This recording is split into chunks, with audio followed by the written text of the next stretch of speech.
Hi மக்களே, good morning. இன்றைக்கி நம்ம வீட்டில் சண்டே சமையல் என்னென்னு பார்க்கலாம் வாங்க. இன்றைக்கி சிக்கன் வறுவல் செய்ய போகிற ரசம் மட்டன் குழம்பு தாங்க. சிக்கன் வறுவல் ஈஸியாக செய்கிறது எப்படின்னு பார்க்கலாம் வாங்க. அதுக்கு 1.5 டேபிள் ஸ்பூன் எண்ணெய், 2 பட்டை, 2 கிராம்பு, தேவையான அளவு சின்ன வெங்காயம் எடுத்திருக்கேன். நீங்கள் வேணுமுன்னா பெரிய வெங்காயமே எடுத்துக்கோங்க. 10 வரமிளகாய் விதை எடுத்து சேர்த்திருக்கேன். 1.5 டேபிள் ஸ்பூன் இஞ்சி பூண்டு பேஸ்ட்டு எண்ணெயிலேயே வதக்கோங்க. இஞ்சி பூண்டெல்லாம் சேர்த்து எண்ணெயிலேயே நல்லா வதக்கோங்க. இப்போ நம்ம கழுவி எடுத்துகிட்டு வச்சுருந்த 3/4 கிலோ அளவு சிக்கனையும் இது கூட சேர்த்து ஒரு தக்காளி எடுத்து பொடியாக சேர்த்து தேவையான அளவு உப்பு சேர்த்திக்கோங்க. உப்பு சேர்த்திட்டு ஒரு டேபிள் ஸ்பூன் மஞ்சள் தூள், 1.5 டேபிள் ஸ்பூன் மல்லித்தூள், 1.5 டேபிள் ஸ்பூன் சிக்கன் தூள் சேர்த்து நல்லா கிளறி விட்டுக்கோங்க. இப்போ மூடி ஒரு 7 நிமிஷம் கழித்து எடுத்து பாருங்கள். இப்போ சிக்கன் நல்லாவே வெந்துருச்சு.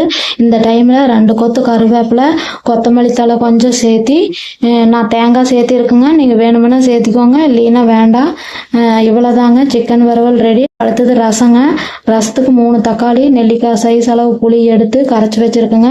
ஒரு 1.5 டேபிள் ஸ்பூன் ஜீரகம், மிளகு, 10 பல் பூண்டு, கொத்தமல்லி தலையோட தண்டு சேர்த்து இடித்து இந்த புளி கரைச்சலையும் சேர்த்து ரசப்பொடி ஒரு 1.5 டேபிள் ஸ்பூன் அளவு சேர்த்திங்க. கையாலேயே பிசைஞ்சு விட்டுக்கலாங்க. இப்போ தாளிப்பு கொடுத்துக்கலாம் வாங்க. 1 டேபிள் ஸ்பூன் எண்ணெய், 1/2 டேபிள் ஸ்பூன் கடுகு, தேவையான அளவு சின்ன வெங்காயம், வரமிளகாய் சேர்த்து எண்ணெயிலேயே நல்லா வதக்குவாங்க. இப்போ நம்ம கரைச்சி எடுத்து வச்சுருந்த புளி கரைச்சலையும் இது கூட சேர்த்து தேவையான அளவு உப்பு போட்டு மூடிக்கலாங்க. இப்போ பாருங்கள், ரசம் நுரகட்டி வந்திருக்கு. இந்த டைமில் ரசத்தை இறக்கலாங்க. இப்போ ரசமும் ரெடி ஆயிடுச்சு. இனி சாதம் வச்சாச்சுங்க. சாப்பாடும் ரெடிங்க. மட்டன் குழம்பு ரெசிபி வீடியோ எடுக்கலைங்க. கண்டிப்பாக இன்னொரு வீடியோவில் போடுறேன். இப்போ தம்பிக்கு ஊட்டி விட்டு நானும் சாப்பிட போகிறேன். வாங்க சாப்பிடலாம்.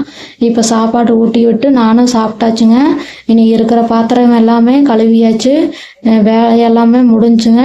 இந்த விளாக் உங்களுக்கு பிடிச்சிருந்தால் லைக் பண்ணி சப்ஸ்கிரைப் பண்ணுங்கள். நன்றி.